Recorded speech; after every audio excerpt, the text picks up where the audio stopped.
দরদিরা অদম গুনাহগার জায়গায় ভালোবেসে আমরা যেন দেখতে পারি, সেই প্রয়াসে আমাদের গানগুলো একটু লাইক সাবস্ক্রাইব করবেন, শেয়ার দিবেন, যাতে আমরা অনুপ্রাণিত হয়ে ভবিষ্যতে ভালো ভালো গান গাইতে পারি। জয় গুরু।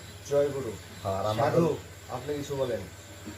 সাইসে হক মাওলা নগদ, বাকির প্রয়োজন নাই, নগদ হইতে সাবধান।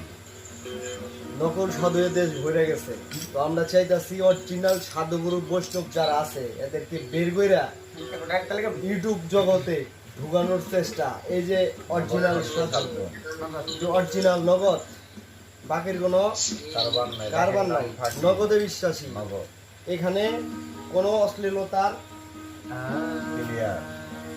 নাই, রাস্তা পরিষ্কার, রাস্তা পরিষ্কার। কারো যদি সাধুগুরু বৈষ্ণব হওয়ার ইচ্ছা থাকে, আমি আনোয়ার সাধু, আমার সাথে যোগাযোগ করবেন। আর সাথে আছে মুমিন সাধু, আমাদের আরো আছে অনেকে, আরো অনেক সাধু আছে। সজীব শাহ সাধু, উনি যে শাহ সাধু, ওনার ভাব ভঙ্গিমাটা বুঝতে পারছেন, সাদা। আর আমি হইতেছি কালা, আলী আলী শের আলী, আলী গুরুর উপরে চলি আমরা, আলী নাম ভরসা, আলী ঈশ্বর। তো যাই হোক, এই সাধুগুরুকে দেখতে পাচ্ছেন, এটা হচ্ছে সজীব শাহ সাধু, আমি আনোয়ার শাহ সাধু, এটা মমিন সাধু, সব সাধু।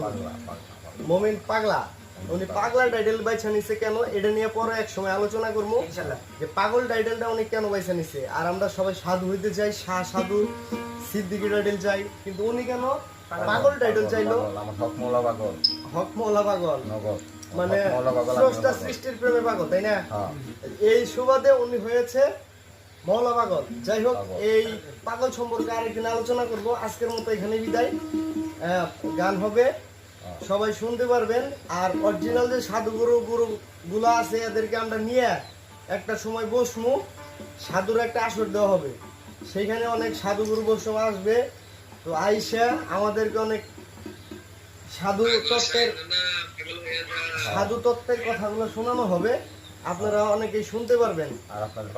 আর আপনি কিছু সাধু বাণী থেকে একটু কথা বলেন। সাধু বাণী থেকে কি বলবো, আমি গুনাহগার, তেমন কিছুই জানি না। সাধু হচ্ছে আসলে যারা স্বাদ এবং গন্ধের, দুনিয়ার মোহ মায়ার উপর দিয়ে যারা উঠছে তারাই হচ্ছে সাধু। জানি না আসলে দুনিয়াকে তরফ জ্ঞান করে চলতে পারি কিনা, তবে চেষ্টা করি। আপনারা দয়ার দৃষ্টি দেখবে যাতে দুনিয়ার স্বাদ গন্ধের ঊর্ধ্বে উঠে আল্লাহ আল্লাহ রাসূলের কথা চলতে পারি। আর একটা কথা, যে আমাদের দেহকে অটল রাখার জন্য, দেহটাকে অটল রাখার জন্য, মানে সুস্বাস্থ্যবান অটল রাখার জন্য আমাদের কিছু কথা আপনি বলেন। আসলে দেহ অটল রাখার জন্য যেটা দরকার সেটা হচ্ছে আসলে দম সাধনা। দমের সাধনা, এই যে দম সাধনের মাধ্যমে, কুম্ভকের মাধ্যমে রতিকে ঊর্ধ্বগামী করার